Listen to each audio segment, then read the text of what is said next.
Hello friends, welcome to my channel MASTI PATHSHALA where you learn English better through Bengali যেখানে তোমরা ইংরেজি শিখবে বাংলায় অনেক বেটার ভাবে। ইংলিশ পেডাগজি ক্লাসে তোমাদের সবাইকে আরো একবার ওয়েলকাম করছি। আজকে মক টেস্ট নাম্বার 5।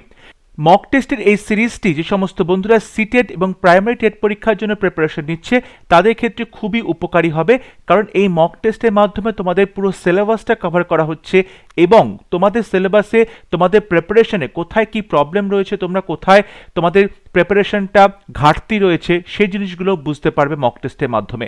আর পরীক্ষার সিলেবাসকে মেইনলি মাথায় রেখেই এই মক টেস্টগুলো তৈরি করা হয়েছে এবং মক টেস্টে যেরকম সিলেবাস রয়েছে, যেরকম কোয়েশ্চেন প্যাটার্ন হওয়ার কথা এক্স্যাক্টলি তেমনটাই ফলো করা হচ্ছে।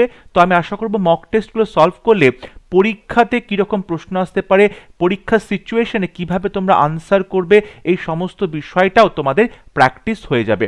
তাহলে শুরু করছি আজকে মক টেস্ট। আর প্রত্যেকটি মক টেস্টে 30টা করে কোয়েশ্চেন থাকছে।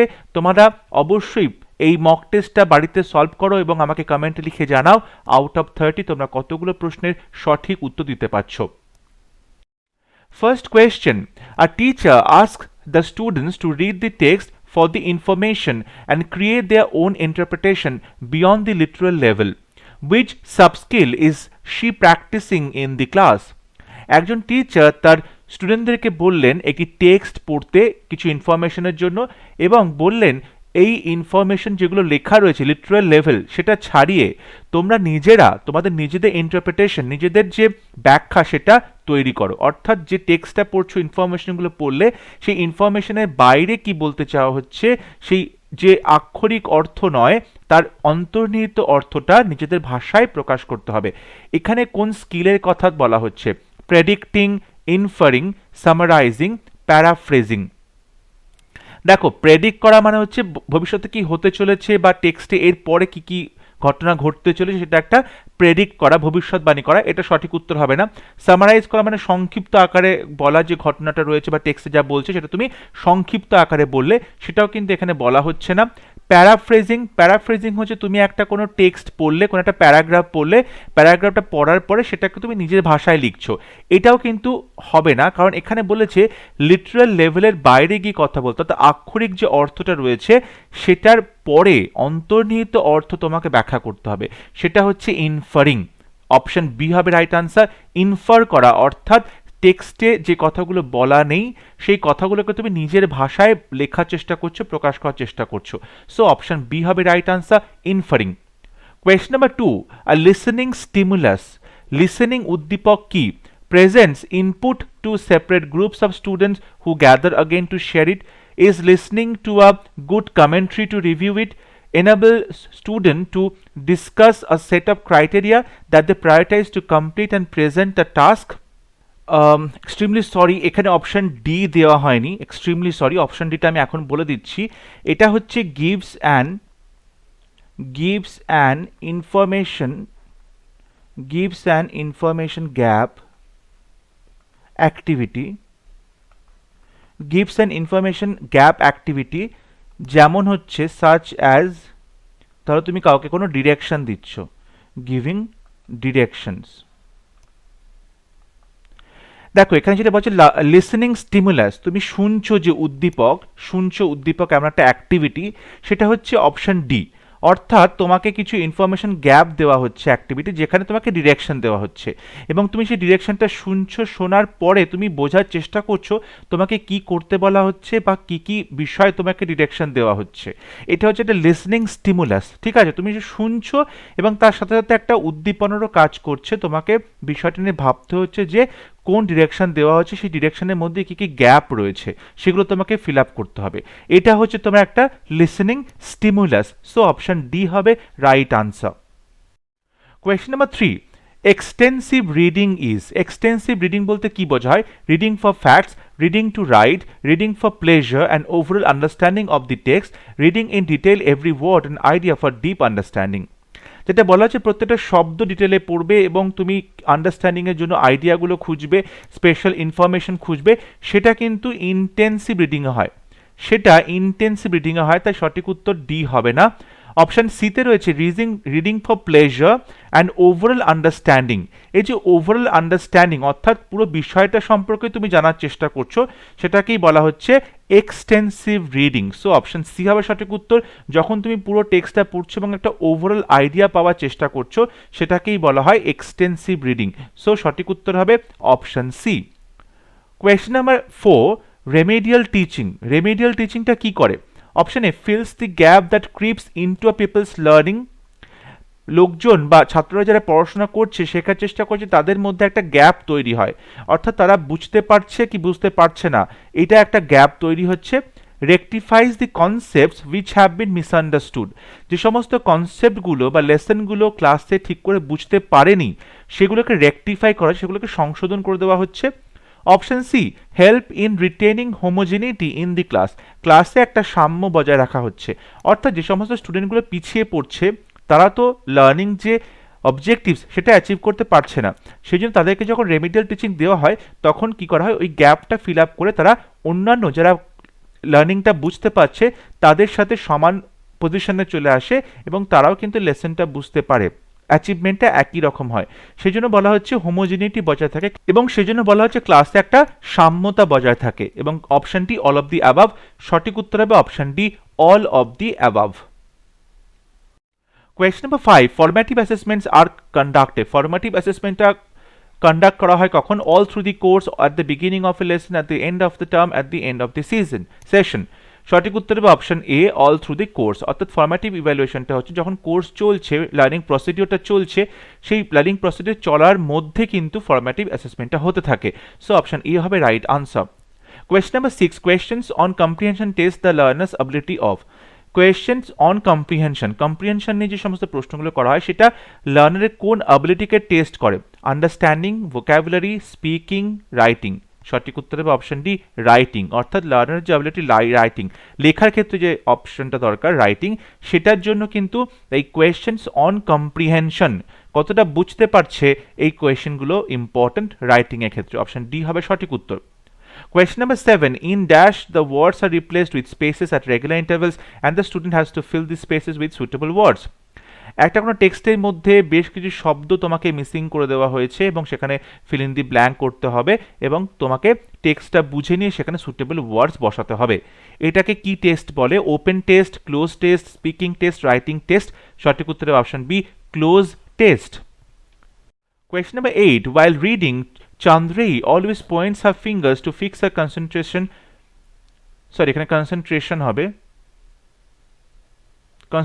on the word she is deciphering, and she also moves her eyes backward to check words instead of moving steadily forward.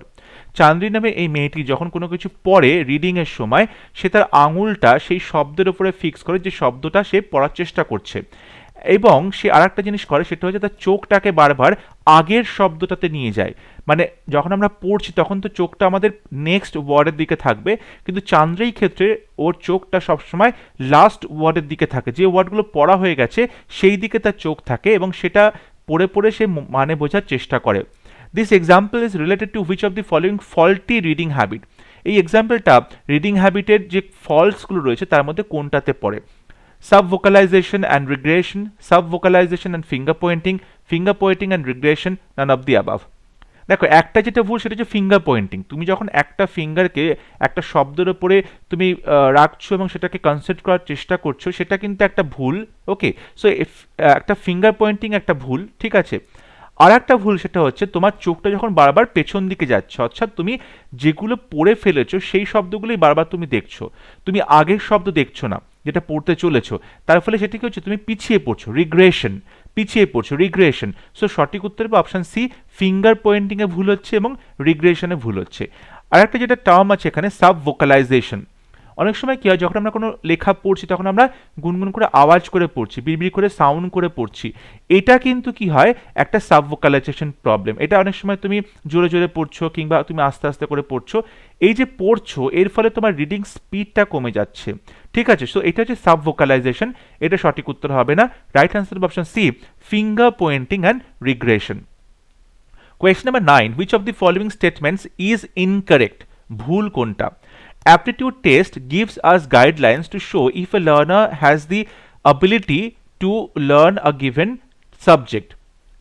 দেখো বলা হচ্ছে অ্যাপটিটিউড টেস্ট হচ্ছে আমাদেরকে সেরকম গাইডলাইন দেয় যাতে বোঝা যায় একটা লার্নারে কোনো কিছু শেখার অ্যাবিলিটি আছে কিনা, দক্ষতা আছে কিনা। Option B, proficiency test measures the ability of the learner. Proficiency test measure করে কোনো লার্নারের অ্যাবিলিটি কতটা। Option C, diagnostic test are not useful in planning remedial activities. Remedial activities তৈরি করার ক্ষেত্রে ডায়াগনস্টিক টেস্ট কোনো রকম সাহায্য করে না। Option D, achievement test indicates the level of achievement. এবং অ্যাচিভমেন্ট টেস্ট অবশ্যই অ্যাচিভ কতটা করলো সেই অ্যাচিভমেন্টের লেভেলটা বোঝায়। দেখো অ্যাপটিটিউড টেস্ট অবশ্যই লার্নারের সেই অ্যাবিলিটি আছে কিনা কোনো একটা পার্টিকুলার সাবজেক্ট শেখার জন্য সেটা বোঝায়। এটা সঠিক উত্তর হবে না, কারণ বলেছে ইনকারেক্ট বলতে, এটা তো সঠিক। অপশন বিতে যেটা বলছে প্রফিসিয়েন্সি টেস্ট, এটাও কিন্তু লার্নারের অ্যাবিলিটিকে বোঝায়, এটাও সঠিক উত্তর হবে না। অপশন ডিতে বলছে অ্যাচিভমেন্ট টেস্ট, অবশ্যই লেভেল অফ অ্যাচিভমেন্ট বোঝায়, এটাও সঠিক উত্তর হবে না। রাইট আনসার হবে অপশন সি, কারণ এটা ভুল রয়েছে। ডায়াগনস্টিক টেস্ট ডায়াগনোস করছে লার্নারের কি প্রবলেম রয়েছে এবং সেটার বেসিসে কিন্তু কোনো টিচার রেমেডিয়াল অ্যাক্টিভিটিস সেটাকে কী করে সংশোধন করা যায় সেই অ্যাক্টিভিটিসগুলো চুজ করবে। কিন্তু এখানে বলছে নট ইউজফুল, হেল্প করে না, তাই এটা সঠিক, কারণ এটা ইনকারেক্ট সেন্টেন্স। অপশন সি হবে right answer. Question number 10. Rima believes that the establishment of collaborative and cooperative environment is an essential part of school learning and teaches students how to cooperate with each other. Rima বিশ্বাস করে যে একটা collaborative এবং cooperative environment, সবাই একসাথে help করছে, একসাথে কাজ করছে, এটা স্কুল লার্নিংয়ের ক্ষেত্রে কিংবা টিচার স্টুডেন্টের যে লার্নিং সেটার ক্ষেত্রে খুব ইম্পর্টেন্ট, এবং তারা কীভাবে একে অপরকে কোঅপারেট করছে, হেল্প করছে। Which theoretical frame is she trying to apply in the class? সেই ক্লাসে কোন ধরনের theoretical frame ইউজ করার চেষ্টা করছে? Option A, Ivan Pavlov's classical conditioning theory. Option B, Kohlberg's theory of moral development. Option C, B F Skinner's operant conditioning theory. Option D, Lev Vygotsky's theory of social constructivism. দেখো এখানে কি করা হচ্ছে, এখানে ক্লাসের মধ্যে স্কুলে একটা কোঅপারেটিভ এবং কোলাবোরেটিভ এনভায়রনমেন্ট ক্রিয়েট করার চেষ্টা করছে, একে অপরের সাথে কমিউনিকেট করবে, একে অপরকে হেল্প করবে, একে অপরকে হেল্পের মাধ্যমে তারা শিখছে। এই যে বিষয়টা, এটা কিন্তু সোশ্যাল কনস্ট্রাকটিভিজম অর্থাৎ সোশ্যালি আমরা যে শিখছি, সোশ্যাল লার্নিং প্রসেস। ওকে, সো অপশন ডি হবে সঠিক উত্তর। এখানে কিন্তু ভাইগস্কিস থিওরি অফ সোশ্যাল কনস্ট্রাকটিভিজমকে কাজে লাগানো হচ্ছে। পাভলভের যে ক্লাসিক্যাল কন্ডিশনিং থিওরি, সেখানে বলা হচ্ছে যে লার্নার শিখতে পারবে লার্নিংটা যখন একটা হ্যাবিট ফর্মেশন হবে, এবং এই হ্যাবিট ফর্মেশনটা তুমি কি করছো, তুমি অ্যাসোসিয়েশন এবং সাবস্টিটিউশনের মাধ্যমে তৈরি করছো। সুতরাং এটা সঠিক উত্তর হবে না। অপশন বিতে যেটা বলছি থিওরি অফ মোরাল ডেভেলপমেন্ট, এখানে বলা হচ্ছে যে একটা systematic study of moral development তিনি তৈরি করলেন কোলবার্গ, যেখানে আমরা দেখতে পাচ্ছি 3টে লেভেল আছে এবং প্রত্যেকটা লেভেলে 2টো করে স্টেজ আছে, সো 6 স্টেজেস রয়েছে। তাহলে এর মাধ্যমে কিন্তু একটা লার্নারে মোরাল ডেভেলপমেন্ট হয়, এটাও সঠিক হবে না। সিতে বলেছে Skinner's operant conditioning theory. Operant conditioning হচ্ছে যখন learning will take place through reinforcement and punishment. তুমি তাকে অ্যাওয়ার্ড দিচ্ছ নাকি তুমি রিওয়ার্ড দিচ্ছ নাকি তুমি তাকে পানিশ করছো, এর মাধ্যমে কিন্তু লার্নার শিখতে পারছে। সুতরাং এটাও সঠিক হবে না। রাইট আনসার হবে option D, Vygotsky's theory of social constructivism, যাকে বলা হচ্ছে social learning process. Question number 11. In essence the language acquisition is a matter of. Language অ্যাকুইজিশনটা কীরকম matter? Determining lexical idiosyncrasies, comprehending sentence structures, understanding morphology, understanding phonemes. দেখো মরফোলজিটা হচ্ছে the study of internal structure of words, একটা শব্দ কি করে তৈরি হয় সেটা হচ্ছে মরফোলজি, সঠিক উত্তর হবে না। ফোনিমস হচ্ছে smallest units in a language that can bring about a difference in meaning. প্রত্যেকটা শব্দের মধ্যে ছোটো ছোটো একটা করে পার্ট থাকে, যে পার্টটা ওই শব্দটাকে অন্য শব্দের সাথে ডিফারেন্ট করে দেয়, এটাই হচ্ছে ফোনিমস, এটাও সঠিক উত্তর হবে না। লেক্সিক্যাল ইডিওসিনক্রেসিস, শব্দগত যে পাগলামো থাকে, শব্দগত যে ভুল ত্রুটিগুলো থাকে, বা বলতে পারো যে বেমানান কিছু থাকে শব্দগত, এটাও কিন্তু সঠিক উত্তর হবে না। রাইট আনসার হবে অপশন বি। ল্যাঙ্গুয়েজ অ্যাকুইজিশনের ক্ষেত্রে কি হয়, তুমি একটা সেন্টেন্স স্ট্রাকচারকে বোঝার চেষ্টা করছো, সেন্টেন্সে কি কি বলতে চাওয়ার চেষ্টা করছো সেটা বোঝার চেষ্টা করছো। সুতরাং সঠিক উত্তর হবে option B, comprehending sentence structures. Question number 12. Inductive method in teaching grammar focuses on. Inductive মেথডে কি করা হয়? ইন্ডাকটিভ মেথডে প্রথমে তোমাকে কি করতে হবে, প্রথমে হচ্ছে পার্টিকিউলার, অর্থাৎ এখানে লার্নার বা টিচার কি করবে, প্রথমে কিছু এক্সাম্পলস দেবে, পার্টিকুলার কিছু এক্সাম্পলস দেবে। এবার এক্সাম্পলসের মাধ্যমে তোমাকে একটা কিছু রুল তৈরি করতে হবে, কি নিয়মে এটা হচ্ছে, সেটাকে বলা হচ্ছে জেনারেলাইজেশন। সেটাকে বলা হচ্ছে জেনারেলাইজেশন। ওকে, মানে তুমি নিয়ম তৈরি করছো। তাহলে পার্টিকুলার থেকে যখন জেনারেলাইজেশন আসা হচ্ছে, সেটা হচ্ছে ইন্ডাকটিভ মেথড, সেটা হচ্ছে ইন্ডাকটিভ মেথড। তাই সঠিক উত্তর হবে option B, the teacher present certain examples before the students and then frames the rules with their help.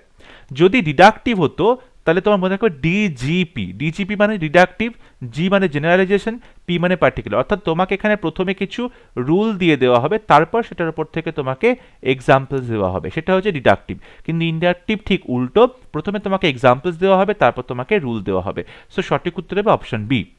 Question number 13. What type of questions promote thinking skills in children? কি ধরনের প্রশ্ন বাচ্চাদের মধ্যে thinking skills develop করে? Open ended question, close ended question, factual questions, questions based purely on the reading text. Reading টেক্সটের মধ্যে question, সঠিক উত্তর হবে না। অপশন সিতে বলছে ফ্যাকচুয়াল কোয়েশ্চেন, অর্থাৎ যে কোয়েশ্চেনের মাধ্যমে কোনো ফ্যাক্ট জানা হচ্ছে, এটা সঠিক উত্তর হবে না। ক্লোজ এন্ডেড কোয়েশ্চেন মানে যে প্রশ্নের উত্তর ইয়েস বা নোতে হচ্ছে, সেই প্রশ্নটাও সঠিক এখানে হবে না। সঠিক উত্তর হবে অপশন এ, ওপেন এন্ডেড কোয়েশ্চেন্স, অর্থাৎ যে প্রশ্নগুলোর উত্তর কিন্তু ওপেন এন্ডেড থাকে, যেখানে তুমি নিজে ইন্টারপ্রিটেশন, নিজস্ব চিন্তাভাবনা থেকে তুমি কাজে লাগাতে পারছো, সেটা হচ্ছে open ended question. Close ended কোয়েশ্চেনের একটা পার্টিকুলার আনসার থাকে এবং সেখানে কিন্তু আনসারটা শেষ হচ্ছে, তারপরে আর কোনো প্রশ্ন থাকতে পারে না। কিন্তু ওপেন এন্ডেড কোয়েশ্চেনে কিছু আনসার ইন্টারপ্রিটেশন তুমি নিজের মতো ওখানে জয়েন করতে পারবে, নিজের মতো তুমি ভাবতে পারবে, তোমার থিঙ্কিং স্কিলসটা বাড়বে। সো অপশন এ হবে সঠিক উত্তর। Question number 14. The teacher makes use of prefixes and suffixes to teach. Prefix and suffix ব্যবহার করা হয় কি শেখানোর জন্য? Word meaning, sentence formation, word formation, sentence meaning. সঠিক উত্তর হবে অপশন সি, ওয়ার্ড ফরমেশন। ধরো এখানে রয়েছে এবল, এবলের আগে তুমি যদি ডিস বসিয়ে দাও, ডিজেবল, এই যে ডিস, এটা হচ্ছে প্রিফিক্সটা বসাও, তাহলে কি হচ্ছে, এবল শব্দটা একটা অন্য শব্দ তৈরি হয় ডিজেবল, এবলের অপোজিট হয়ে যাচ্ছে ডিজেবল।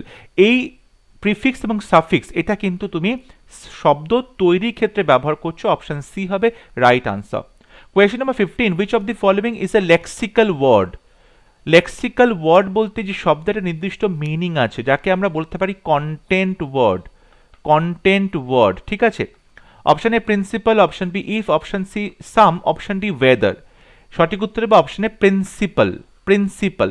দেখো এখানে লেক্সিক্যাল ওয়ার্ড বা কন্টেন্ট ওয়ার্ড হচ্ছে যেটা নর্মাল শব্দগুলো আমরা পড়ে থাকি, যার নির্দিষ্ট একটা মিনিং আছে, যেটা প্রত্যেকটা কনটেক্সটে চেঞ্জ হচ্ছে না, নির্দিষ্ট মিনিং আছে, সেটাকে আমরা বলতে পারি লেক্সিক্যাল ওয়ার্ড, কন্টেন্ট ওয়ার্ড। এখানে সঠিক উত্তর হবে অপশনে প্রিন্সিপাল।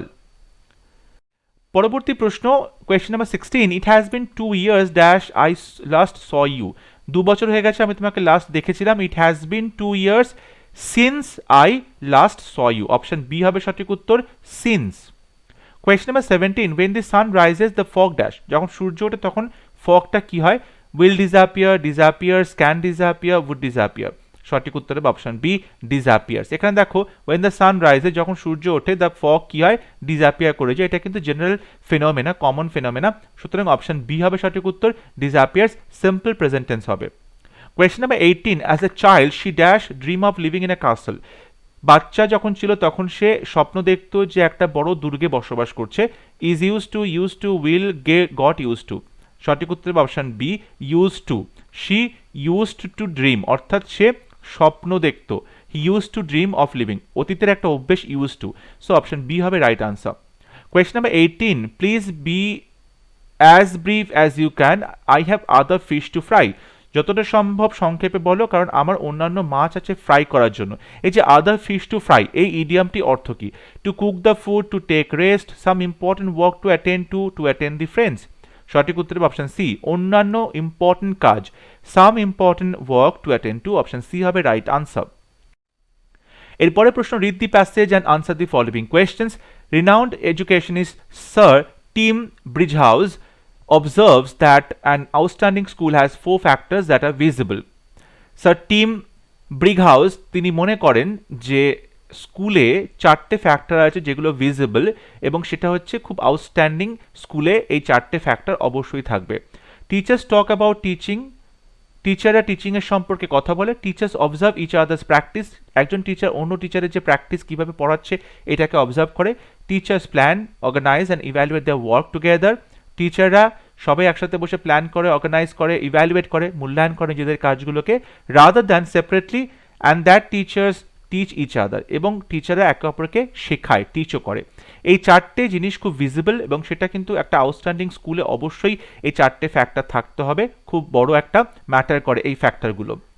হি কন্টিনিউস, তিনি আরও বলেন, one of the reasons I like that is that you can immediately see ways in which you could make it more likely that teachers talk about teaching. বলা হচ্ছে যে তুমি একটা কারণ যেটা আমি খুব পছন্দ করি বিষয়টা, সেটা হচ্ছে you can immediately see ways, তুমি তক্ষণি কিন্তু একটা উপায় দেখতে পাবে, in which you could make it more likely, যেরকমভাবে পড়ালে তুমি বিষয়টা আরও বেশি ভালো করে বোঝাতে পারবে, আরও বেশি স্টুডেন্টদের কাছে অনেক বেশি ইজি করতে পারবে। Okay, the teachers talk about teaching, যখন টিচাররা টিচিং সম্পর্কে কথা বলছে। Sir Tim then encourage schools to focus on activities that were low effort but high impact, এবং তারপর টিম আরও এনকারেজ করেন যেখানে স্কুলে ফোকাস করতে হবে এমন কিছু অ্যাক্টিভিটিস, যে অ্যাক্টিভিটিসগুলোতে লো এফর্ট, অর্থাৎ চেষ্টা খুব কম করতে হবে অ্যাক্টিভিটিগুলো তৈরি করতে গেলে, বাট হাই ইম্প্যাক্ট, কিন্তু তাদের যে প্রভাবটা সেটা কিন্তু অনেকটা বেশি হবে। ডিসক্রাইবিং দেম অ্যাজ বাটারফ্লাইজ, এবং তাদেরকে তিনি কি বলছেন, বাটারফ্লাইজ বলছেন। সাম এক্সাম্পলস হি গেভ ইনক্লুডেড, কিছু এক্সাম্পল তিনি দিয়েছেন, rotating staff meetings around different classrooms with the host. বলা হচ্ছে স্টাফ মিটিং কি করবে, রোটেট করবে, এক একটা ঘরে ঘরে রোটেট করা হবে, বারবার করে এক একটা ঘরে হচ্ছে, ডিফারেন্ট ঘরে বিভিন্ন সময় হচ্ছে। At the start describing the room layout and displays or discussing other teaching techniques and approaches, এবং প্রথমে শুরুতে তুমি কি করবে, রুমটা কিভাবে তুমি সাজাচ্ছ, কিভাবে তুমি ডিসকাস করছো, অন্যান্য টেকনিক, বিভিন্ন যে টেকনিকে পড়ানো হচ্ছে, বিভিন্ন অ্যাপ্রোচ ফলো করা হচ্ছে, এই সমস্ত কিছু activities. With modern technology teachers could observe their own lessons and then when viewing them back, এবং যখন মডার্ন টেকনোলজি তুমি ব্যবহার করছো, টিচাররা নিজেদের পড়ানোটা নিজেরা পরে দেখতে পাচ্ছে এবং ডিসাইড করতে পারছে whether they want to share them with a mentor, এবং তারা সেটাকে একটা মেন্টরের সাথে শেয়ার করবে কিনা, কোথায় কোথায় ফল্ট আছে, কোথায় তাদের কি ফিডব্যাক দরকার, সেগুলো কিন্তু পরে সেই টেকনোলজি ব্যবহার করে টিচাররা দেখতে পাচ্ছে। যেমন ধরো আমি যদি তোমাদেরকে অনলাইন পড়ানো হচ্ছে, আমি রেকর্ড করছি আমার ক্লাসটা, তাহলে কী হবে, আমি পরবর্তীকালে রেকর্ডিংটা চালিয়ে দেখে নিতে পারবো কোথায় কোথায় ভুল হচ্ছে, কোথায় আরও ইমপ্রুভ করতে হবে, ঠিক আছে। The role of mentoring was vital and suggested that more schools could send teachers out in small groups to learn from colleagues in other schools. এই যে মেন্টরিংয়ের ব্যাপারটা, ঠিক আছে, গাইড করার ব্যাপারটা, সেটা কিন্তু খুব ইম্পর্টেন্ট, এবং এটা সাজেস্ট করা হচ্ছে যে যদি বিভিন্ন স্কুল, বেশি স্কুল টিচারদেরকে বিভিন্ন ছোটো ছোটো গ্রুপে ভাগ করে অন্যান্য স্কুলে পাঠায় যেখানে তারা তাদের কলিগদের থেকে শিখবে। He said if this were widespread practice, যদি এটা বেশিভাবে প্র্যাকটিস করা যায়, if people have to attend to the butterfly, যদি টিচাররা নিজেদের বাটারফ্লাইসতে গিয়ে তারা অ্যাটেন্ড করে, the outcome in terms of teacher morale and teacher satisfaction would be positive, তাহলে টিচারের যে স্পিরিটটা এবং টিচারের যে স্যাটিসফ্যাকশন, সন্তুষ্টি এবং টিচারের যে সন্তুষ্টি, সেটা অনেকটা বেশি বেড়ে যাবে, পজিটিভ হবে। We all agree that professional development is the vital ingredient, এবং আমরা সবাই জানি যে পেশাগত উন্নতি সেটা কিন্তু খুব গুরুত্বপূর্ণ একটা ingredient. Question number 20, in the mode suggested by sir Tim, teachers may self evaluate and self reflect, কোন মোডে টিচাররা নিজেদেরকে ইভ্যালুয়েট করতে পারবে, নিজেরা রিফ্লেকশনটা হবে। Option A using technology, option B without technology, through a student survey, interviewing each other. সঠিক উত্তর হবে অপশন এ, ইউজিং টেকনোলজি, যখন টেকনোলজি ব্যবহৃত হচ্ছে তখন কিন্তু নিজেরা সেলফ ইভ্যালুয়েট করতে পারছে। Question number 21, teachers talk about teaching means that টিচাররা টিচিং সম্পর্কে কথা বলছে, এটার মানে they make some suggestions, discuss their own practices, criticize one another, freely exchange opinions. সঠিক উত্তর হবে option D, freely exchange opinions, অর্থাৎ নিজেদের মতামত নিজেরা একে অপরের সাথে শেয়ার করছে। Question number 22, low effect but high impact in this context implies that schools pay teachers a lower salary, extract more work for the same pay, decrease the workload and salary, create opportunities within the system for development. সঠিক উত্তর হবে option D, অর্থাৎ সিস্টেমের মধ্যে থেকে ডেভেলপমেন্টের জন্য বেশি অপরচুনিটি ক্রিয়েট করা হচ্ছে। Question number 23, here visible means, visible বলতে কি বোঝানো হয়, seen, obvious, appealing, bright. visible মানে হচ্ছে যথেষ্ট পরিমাণে তুমি বলতে পারো যে খুব স্পষ্ট, ঠিক আছে, এটা হচ্ছেই এরকম একটা ব্যাপার, সেক্ষেত্রে সঠিক উত্তর হবে অপশন বি, অবভিয়াস, মানে প্রচণ্ডভাবেই সঠিক এবং এটা অবশ্যই হবে, এটা স্পষ্টতই দেখে বোঝা যাচ্ছে, তখন তাকে বলছে visible. Option B is the right answer.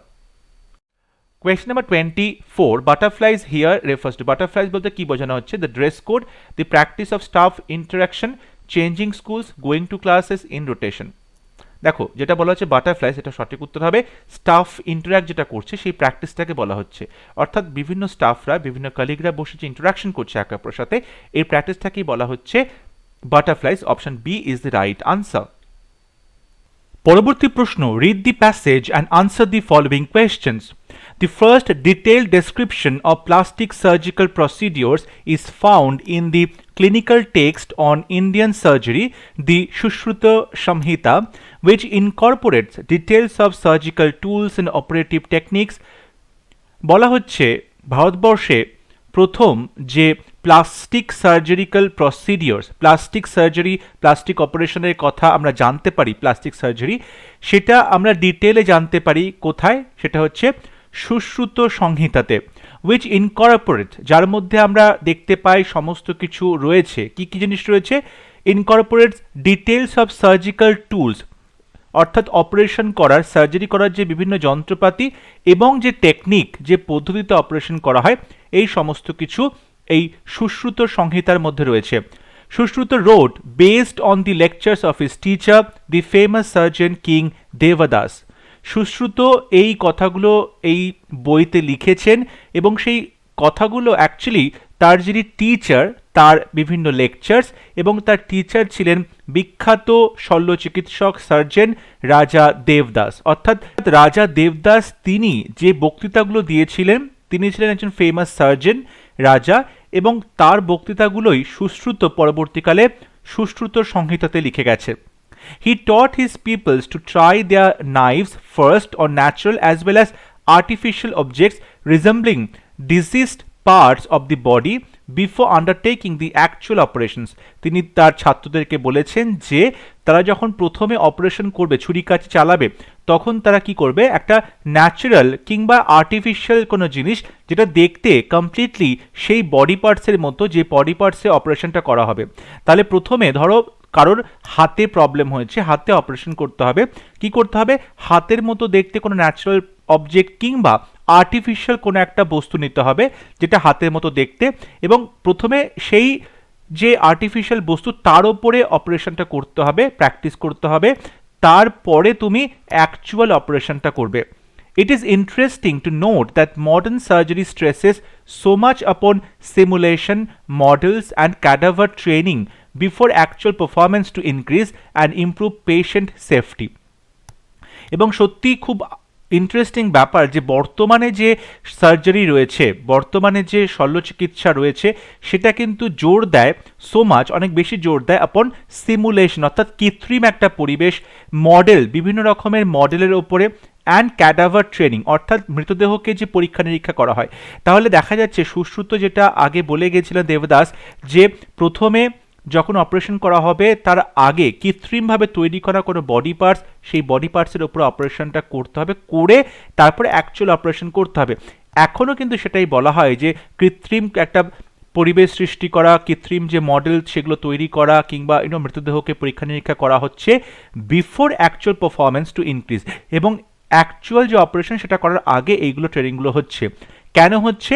To increase and improve patient safety, যাতে যে পেশেন্ট রয়েছে, রোগী রয়েছে, রোগীর যে সেফটি, নিরাপত্তা, সেটা বাড়ানো যায় এবং ইমপ্রুভ করা যায়। He stressed on both theoretical and practical training, অবশ্যই থিওরি এবং প্র্যাকটিক্যাল দুটোর উপরই জোর দেওয়া হয়েছে। হ্যাড ফেমাসলি রিমার্কড ওয়ান্স, এবং তিনি খুব সুন্দর একটি কথা বলেছেন, বিখ্যাত একটি উক্তি তার, the physical who has only the book of knowledge, এমন একজন মানুষ যার শুধুমাত্র বইয়ের নলেজ রয়েছে, যাকে শাস্ত্র বলা হয়, but is unacquainted with the practical methods of treatment, কিন্তু তার কোনো রকম প্র্যাকটিক্যাল মেথড সম্পর্কে, ট্রিটমেন্ট সম্পর্কে কোনো আইডিয়া নেই, সে পরিচিত নয়। Or who knows the practical details, কিংবা কারোর প্র্যাকটিক্যাল ডিটেলটা সম্পর্কে খুব ভালো মতো জানে of the treatment, but from self confidence, কিন্তু সে যে অপারেশন করছে সেটা কিন্তু তার আত্মবিশ্বাসের থেকে করছে। Does not study the books, তিনি কিন্তু বইপত্র পড়ছে না, তার যে থিওরিটিক্যাল নলেজ সেটা নেই। Is unfit to practise his calling, কিন্তু তিনি এরকম যে প্র্যাকটিসগুলো, অপারেশন, সেটা করতে অপারগ। অর্থাৎ তিনি বলছেন যে ব্যক্তির শুধুমাত্র থিওরিটিক্যাল নলেজ আছে কিন্তু কোনো প্র্যাকটিক্যাল নলেজ নেই, তিনি অপারেশন করতে পারবে না, উপযুক্ত নয়। আবার কারো থিওরিটিক্যাল নলেজ নেই কিন্তু প্র্যাকটিক্যাল নলেজ আছে, তাহলেও কিন্তু সে unfit to practise his calling. Sushruta considered surgery to be the most important branch of all the healing arts. তিনি মনে করেন যে যত রকম হিলিং আর্টস রয়েছে, মানুষকে সুস্থ করার যে প্রক্রিয়া রয়েছে তার মধ্যে সার্জারি কিন্তু সব থেকে বেশি গুরুত্বপূর্ণ। And had performed and described in detail several complicated operations. এবং তিনি বেশ কিছু জটিল যে অপারেশন, জটিল যে অপারেশনগুলো তার কিন্তু ডিটেলে তিনি বর্ণনা সেখানে লিখেছেন। This include operations for intestinal obstruction, intestinal অবস্ট্রাকশনের ক্ষেত্রে কীভাবে অপারেশন করতে হবে, hernia repair, bladder stone, but more importantly several plastic surgical operations including those for cleft lip and nose reshaping. আমাদের যে ঠোঁট রয়েছে, ঠোঁটের শেপের জন্য, নোজের শেপের জন্য যে প্লাস্টিক্যাল সার্জারি, সেগুলো কিন্তু তিনি তখন তার ডিটেলে বর্ণনাগুলো লিখে গেছিলেন, which are performed virtually unchanged even today from his descriptions about 3000 years ago. যেগুলো এখনও একই রকমভাবে প্রায় অপারেশন করা হয়, খুব বেশি চেঞ্জ করা হয়নি, কিন্তু তিনি সেই কথাগুলো 3000 বছর আগে বলে গেছিলেন। এরপরে আমরা কোয়েশ্চেন আনসার সলভ করব। দি প্যারাগ্রাফ ফোকাসেস অন দি, এই প্যারাগ্রাফটা কিসের উপর ফোকাস করছে? Option A evolution of medicine in India, life of Sushruta and his work, India's contribution to medical science, methods of plastic surgery in India. দেখো, plastic surgery method সম্পর্কে কিন্তু কিছু বলা হয়নি। মেডিকেল সায়েন্সে ইন্ডিয়ার কন্ট্রিবিউশন সেটাও কিছু বলা হচ্ছে না। ইভলিউশন অফ মেডিসিন সেটাও বলা হচ্ছে না। যেটা বলা হচ্ছে সেটা হচ্ছে সুশ্রুত এবং তার যে কাজ সেটা বলা হচ্ছে। সো সঠিক উত্তর হবে option B. Question number 25, Sushruta's training consisted of, Sushruta ট্রেনিংয়ে কী কী ছিল?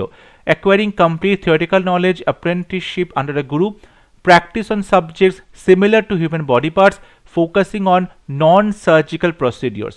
সঠিক উত্তর option C.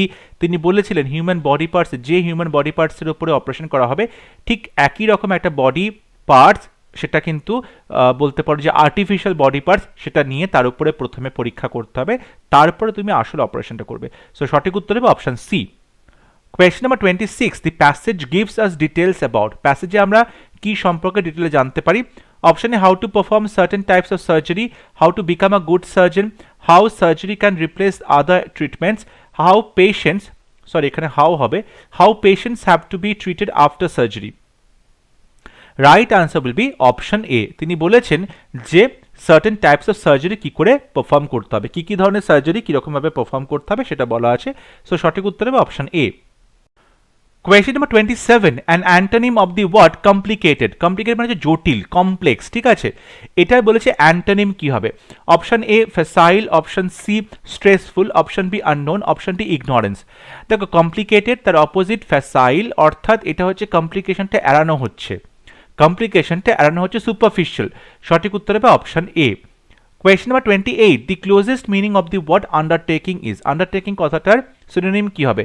Experimenting on, taking up, trying out, venturing two.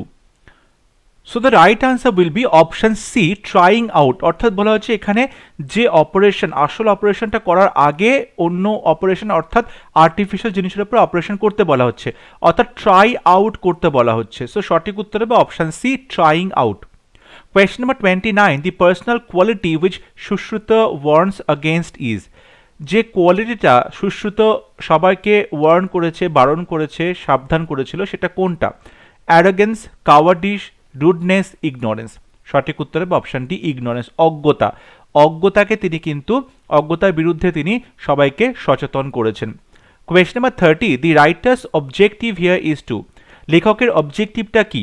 Present a short history of ancient surgical practices, option B outline about India's potential in the medical field, option C draw attention to Indian traditional knowledge, compare modern and ancient practices. Definitely সঠিক উত্তর হবে option A, present a short history of ancient surgical practices, প্রাচীন ভারতে যে surgical প্র্যাকটিসগুলো ছিল, শল্য চিকিৎসা, সেটার সম্পর্কে ছোট একটা হিস্ট্রি তিনি প্রেজেন্ট করেছেন। সো সঠিক উত্তর হবে অপশন এ। আই হোপ আজকের লেসন তোমাদের ভালো লেগেছে। 30টা কোয়েশ্চেনের যে এক্সপ্লেনেশন দেওয়া হলো তাতে তোমরা যথেষ্ট ভালো মতো বোঝার চেষ্টা করেছো, বুঝতে পেরেছো। তোমাদের কোথাও কোনো কনফিউশন থাকলে কোনো ডাউট থাকলে অবশ্যই আমাকে কমেন্টে লিখে জানাবে। আউট অফ 30 কতগুলো প্রশ্ন সঠিক উত্তর দিতে পারলে সেটাও কিন্তু আমাকে কমেন্টে জানাতে ভুলবে না। পরবর্তী ক্লাস নিয়ে খুব শীঘ্র দেখা হবে, ততক্ষণ সবাই ভালো থাকবে, সুস্থ থাকবে। Thank you.